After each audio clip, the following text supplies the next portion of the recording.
Let me give you a disturbing thought.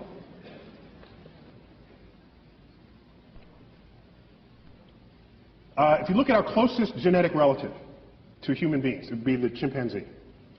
We share like 98+% identical DNA. We are smarter than a chimpanzee. So let's invent a measure of intelligence that makes humans unique. Let's say intelligence is your ability to like compose poetry, symphonies, do art, math, and science, let's say, okay? Let's make that as the arbitrary definition of intelligence for the moment. Chimps can't do any of that. Yet we share 98, 99% identical DNA, okay?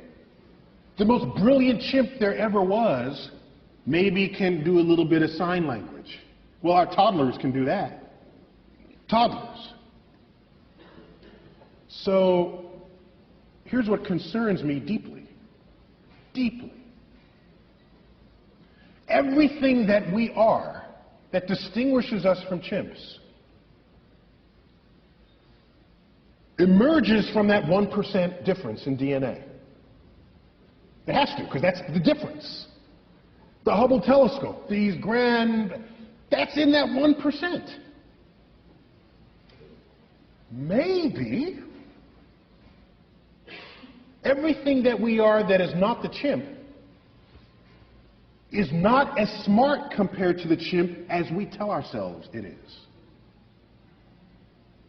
Maybe the difference between constructing and launching a Hubble telescope and a chimp combining two finger motions as sign language, maybe that difference is not all that great. We tell ourselves it is, just the same way we label our books optical illusions. We tell ourselves it's a lot. Maybe it's almost nothing. How would we decide that? Imagine another life form that's 1% different from us in the direction that we are different from the chimp. Think about that. We got 1% difference and we're building the Hubble telescope. Go another 1%. What are we to they? We would be drooling, blithering idiots in their presence. That's what we would be.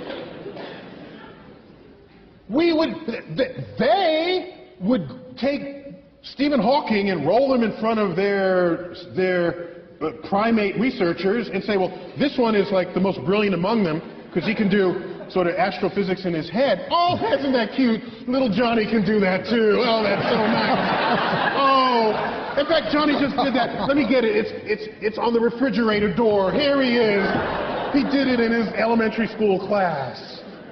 Think about how smart they would be. Quantum mechanics would be intuitive to their toddlers.